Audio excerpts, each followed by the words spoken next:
Hi orange பிளட்ஸ், welcome to Rakesh Jenny 2.0. இந்த வீடியோல rubber பந்து அப்படின்ற படத்தோட ரிவ்யூ தான் பார்க்க போறோம். சரி, ஒரு திறமைக்காரன் இன்னொரு திறமைக்காரனை ஒத்துக்கிட்டதா சரித்திரமே இல்ல. இந்த படம் எப்படி இருக்குன்னு பார்க்க போறதுக்கு முன்னாடி இந்த படத்தோட ட்ரெய்லரை பார்த்த உடனே நமக்கு என்ன தோணும்? அதே கிரிக்கெட் மேட்ச், இதுல என்ன பெருசா வச்சிட போறாங்க? ஜாதி சண்டை, அப்படி இல்லைன்னா அதுக்குள்ள இருக்க பாலிடிக்ஸ், இல்ல ரெண்டு டீமுக்கான சண்டை, குரூப்பிசம், இதை தாண்டி என்ன பெருசா எடுத்துட போறாங்க அப்படின்னு தானே நமக்கு தோணி இருக்கும். ஆமாங்க. ஆனா இந்த படத்தோட ஸ்டார்ட்லயே தெரிஞ்சு போச்சு, அந்த சீனுக்குலாம் இங்க இடமே இல்ல ராஜா, நம்ம கதை புத்தம் புதுசு அப்படின்ற மாதிரி எல்லாத்தையும் மொத்தமா அழிச்சிட்டு கோட்டை ஃபர்ஸ்ட்ல இருந்து போட்டிருக்கார் இந்த படத்தோட டைரக்டர் தமிழரசன் பச்சமுத்து. இந்த படத்தை பார்த்து முடிச்சதுக்கு அப்புறம், யார் சாமி நீ? இதுக்கு முன்னாடி உன்னை பார்த்ததே இல்லையே, ஆனா இதுதான் உன்னோட ஃபர்ஸ்ட் படம் அப்படின்னு சொன்னா நம்ப முடியாத அளவுக்கு பண்ணி வச்சிருக்கியமா அப்படின்ற மாதிரி தான் இருந்துச்சு இந்த படம். ஒரு ஷாட் பண்ணிருக்கான் பாருங்க, அடேங்கப்பா. ஊர்ல பூமால அண்ணன் கெத்து மாதிரி அவன் ஊர்ல அவன் கெத்தா இருப்பான். அதெல்லாம் பத்தி டீடைலா பார்ப்போம். ஆனா ஒன்னு நோட் பண்ணீங்களா, சமீபத்தில் நம்ம ஹரிஷ் கல்யாண் ஸ்டோரி சூசிங்க்கு ரொம்ப அதிகமா முக்கியத்துவம் கொடுக்கறாரு அப்படின்றது அவரோட சமீபத்திய படம்லாம் பாக்குறப்போ நமக்கே லைட்டா ஃபீல் ஆகுது. உதாரணத்துக்கு பார்க்கிங் ஆகட்டும், தாராள பிரபு, லெட்ஸ் கெட் மேரிட் விட்டுருங்க, ஆனா ஓமன பெண்ணை கூட ஓரளவுக்கு நல்லா தான் இருக்கும். இது மட்டும் இல்லாம இதுக்கப்புறம் வரப்போற எந்த படமா இருந்தாலும் ஸ்டோரிக்கெல்லாம் கொஞ்சம் முக்கியத்துவம் கொடுத்து செலக்டிவான மூவிஸ்லாம் பண்ணாருன்னு வச்சுக்கோங்களேன். இவரும் தமிழ் சினிமால ஒரு டாப் ஹீரோஸ் லிஸ்ட்ல இருப்பாரு. கேக்க நல்லா தான்டா இருக்குது. சரி, அவர் அப்படியே ஓரம் தள்ளுங்க. நம்ம அட்டகத்தி தினேஷ் ஃபர்ஸ்ட் ஆஃப் ஆல் இந்த மாதிரியான ரோலுக்குலாம் ஒத்துக்கிறதே பெரிய விஷயம். எப்படி ஒரு வயசான ரோல்லாம் ஒத்துக்கிட்டாரு அப்படின்ற மாதிரி தான் இருந்துச்சு ட்ரெய்லர் பாக்குறப்போ. ஆனா படத்துல உண்மையான ஹீரோ ஹரிஷ் கல்யாணா இல்ல தினேஷான்ற அளவுக்கு ரெண்டு பேருக்குமே ஈக்குவலான ஒரு வெயிட்டேஜ் கொடுத்திருக்காரு டைரக்டர். நான்லாம் போட்டுன்னு வச்சுக்கேன், ஒரே ஓவர்ல விக்கெட் எடுத்துருவேன், எல்லாம் மெயின்டைன் பண்றேன்.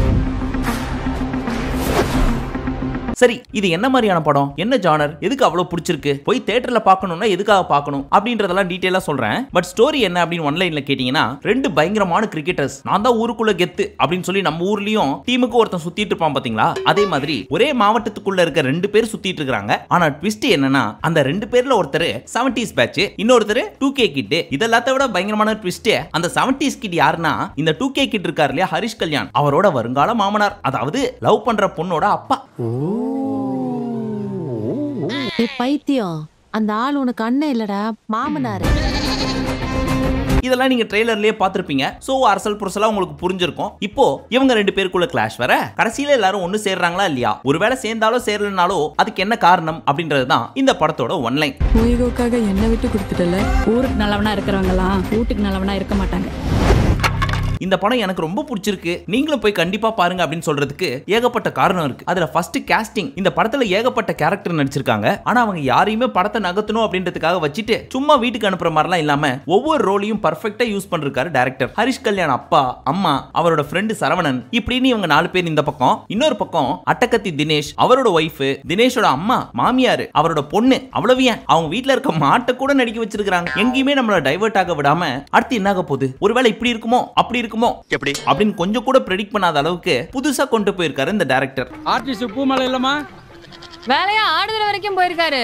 அவனுக்கு வேலை கொடுத்த ஆடுதுறக்காரனே நான் தான். யூசுவலா அடுத்து என்ன நடக்க போகுது அப்படின்றது நம்மளோட எதிர்பார்ப்பா இருக்கும் இல்லையா. இன்னும் ஒரு சிலர் இப்படிதான் நடக்கும் அப்படின்னு நினைச்சிட்டு இருப்போம். ஆனா டைரக்டர் பாயிண்ட் ஆஃப் வியூல இருந்து இல்ல மக்கள் இப்படிதான் நடக்கும்னு நினைச்சிட்டு இருப்பாங்க, சோ அது நடத்த விடக்கூடாது, வேற மாதிரி யோசிப்போம் அப்படின்னு சொல்லி நம்மளோட பிஓவில இருந்து யோசிச்சிருக்காரு டைரக்டர். தினேஷோட லவ் போர்ஷன் ஆகட்டும், ஹரிஷோட லவ் போர்ஷன் ஆகட்டும், எங்கேயுமே போர் அடிக்காம படத்துக்கு எந்த அளவுக்கு தேவையோ அந்த அளவுக்கு மட்டும் வச்சுட்டு அவங்களோட நம்மளும் கனெக்ட் ஆகிற அளவுக்கு யதார்த்தமா யோசிச்சிருக்காங்க. What you are expecting, fans? நம்ம தில் ராஜு சொல்ற மாதிரி லவ் வேணுமா லவ் இருக்கு, கிரிக்கெட் வேணுமா கிரிக்கெட் இருக்கு, காமெடி வேணுமா காமெடியும் இருக்கு, ஃபைட் வேணுமா அதுவும் இருக்கு, Finally, emotion also இருக்கு. தேவையான அளவுக்கு தான் இருக்கு அப்படின்ற மாதிரி ஒரு கமர்ஷியல் மூவிக்கு என்னென்ன தேவையோ அது எல்லாத்தையும் எடுத்துட்டு வந்து கரெக்டா சொல்லி வச்சிருக்காரு டைரக்டர். உனக்கு என்ன தெரியுமா? ஏய், ஸ்கூல் படிக்கும்போது ஃப்ளேம்ஸ் போட்டு பார்த்து சிஸ்டர் வந்துச்சுன்னு அழுதுட்டு போனானு அவன் தாண்டி இது. முக்கியமா இந்த காமெடியை பத்தி சொல்லணும்னா, எங்கெல்லாம் சான்ஸ் கிடைக்குதோ அங்கெல்லாம் அப்படி அப்படியே ஒரு காமெடியை போட்டு விட்டு போயிடுறாங்க. அதுலயும் எஸ்பெஷலி பாலா சரவணன் இருக்காரு, அவரு ஹீரோவோட ஃப்ரெண்டா இருப்பாரு. அவருக்கும் தினேஷோட மாமான்னு சொல்லிட்டு ஜென்சன் திவாகர் அப்படின்னு ஒருத்தர் இருப்பார் தெரியுமா. ஒரு சில படத்துல பாத்திருப்பீங்க. இவங்க ரெண்டு பேருக்குள்ள நடக்கிற காம்போ காமெடி கதையில மட்டுமே நம்மள கான்சென்ட்ரேட் பண்ண வைக்காம கொஞ்சம் சிரிக்கவும் வைக்குது. உண்மையிலேயே இந்த ஜென்சன் திவாகர் அப்படின்னு சொன்ன தெரியுமா, அவர் அண்டர் ரேட்டட் அப்படின்னு தான் சொல்லணும். டியர் டைரக்டர்ஸ், தயவு செய்து இவர மாதிரியான ஆளுங்களுக்கு எல்லாம் சான்ஸ் கொடுங்க. இதுக்கு முன்னாடி இவர் நடிச்ச குரங்கு பெடல் அப்படின்ற படத்தை கூட பார்த்தோம். அதுலயும் ரொம்ப அற்புதமா நடிச்சிருப்பாரு. ஆனா ஏன் தெரியல, எல்லா படத்துலயுமே இவருக்கு மோஸ்டா குடிகார ரோல் தான் கொடுக்குறாங்க. மேபி அதுக்கு ஆப்டா இருக்காரா என்னன்னு தெரியல. இதுல மூஞ்சிகளை பார்த்தாதான் போட்டுடணும் போல தோணும். சிலர மாதிரி இன்னைக்கு கெத்தானவங்களடா நாங்க, 20 வருஷமா நாங்க கெத்து.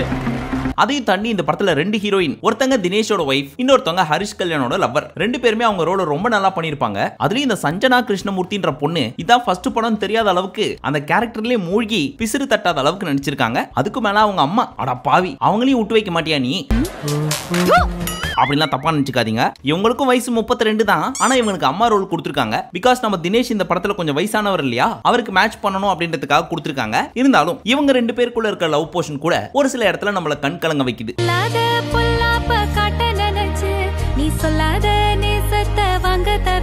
அதுலயும் இவங்களுக்கு ஒரு மாமியார் இருப்பாங்க. அவங்களுக்கு இவங்களுக்கு ஒரு எமோஷனல் சீன் ஒன்னு வச்சிருப்பாங்க. அதெல்லாம் உங்களை சீட்டுக்கு அடியில போய் யாரும் பார்க்காத நேரத்துல போய் டிஷ்யூ வச்சு கண்ணு தொடச்சிட்டு வர்ற மாதிரி வச்சிருக்கும். அப்படியா? அடுத்தபடியா சாங்ஸ். நம்ம ஷான் ரோல்டன் அவரை பத்தி சொல்ல தேவையில்ல, படத்துக்கு ஒரு ஹிட் சாங் கொடுத்துருவாரு. அதே மாதிரி இந்த படத்துல சில்லாஞ்சிருக்கியே அப்படின்ற ஒரு பாட்டு ரொம்ப அற்புதமா இருக்கு. இன்னும் கொஞ்ச நாளைக்கு இதுதான் ஹலோ டியூனா இருக்கும்னு நினைக்கிற நிறைய பேருக்கு.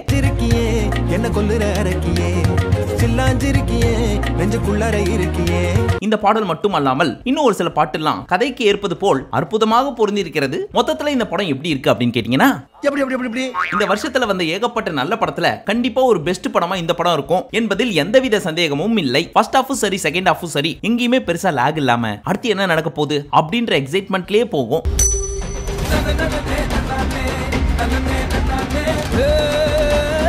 படத்துல என்ன நெகட்டிவ் அப்படின்னு கேட்டீங்கன்னா, என்ன சொல்றது அப்படின்னு யோசிச்சு பார்த்தா கூட பெருசா மைண்டுக்கு எதுவும் வரல. ஸ்டார்டிங்ல இருந்து எண்டிங் வரைக்கும் ஒரு நல்ல கமர்ஷியல் மூவிப்பா, வர்த் ஃபார் 130 ஆர் 230 அப்படின்னா ஃபீல் ஆச்சு. எஸ்பெஷலி எனக்கு படத்துல ரொம்ப பிடிச்சது என்ன அப்படின்னு கேட்டீங்கன்னா, இந்த படத்துலயே ஒரு காஸ்ட் மேட்டர்லாம் வருது.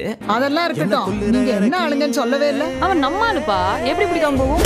அதை பார்த்ததுக்கு அப்புறம் போச்சுரா வச்சிட்டாங்களா, இதுவும் மத்த படம் மாதிரி தான் அப்படின்னு மூஞ்ச சுலுக்கலாம்னு நினைக்கிறப்போ வாய்ப்பில்ல ராஜா அப்படின்ற மாதிரி அடிச்சாங்க ஒரு யூட்டர்னு. அவன் இவனை அடிச்சான், இவன் ரிவெஞ்சுக்கு அவனை அடிச்சான் அப்படின்ற மாதிரி போகாம இருக்குதான் கேஸ்ட் இஷ்யூ இருக்குதான், அதை எப்படி பார்க்கணும், இல்ல எப்படி எடுத்துக்கணும், இல்ல அதோட முடிவுல இப்படி நடந்துச்சுன்னா நல்லா இருக்குமே அப்படின்றத சொல்றதுதான் இந்த அழகான படம். அடிதடி ஒண்ணு மட்டும் தான் இல்லாம இருந்துச்சு, அதையும் ஆரம்பிச்சிட்டேன்.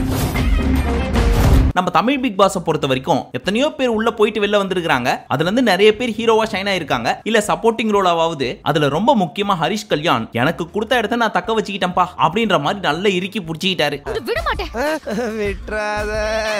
அதே மாதிரி இந்த படத்துக்கு அப்புறம் அட்டகத்தி தினேஷ்க்கும் நிறைய சூப்பர் ஆப்பர்ச்சுனிட்டிஸ்லாம் கண்டிப்பா கிடைக்கும் அப்படின்றது இந்த படத்துல இவரோட ஆக்டிங்ல இருந்து நிறைய பேருக்கு தெரிய வரும். நீங்க இந்த படத்தை இது வரைக்கும் பார்க்கல அப்படின்னு நினைச்சீங்கன்னா உங்க ஃபேமிலி அண்ட் ஃப்ரெண்ட்ஸோட சேர்ந்து தாராளமா இந்த வீக்கெண்ட் என்ஜாய் பண்ணலாம். எங்கேயுமே லாக் கிடையாது. ஆட்சிக்கு போகும்போது அந்த அண்ணன் கண்டிப்பா பிரச்சனை பண்ணுவாப்லன்னு தோணுது.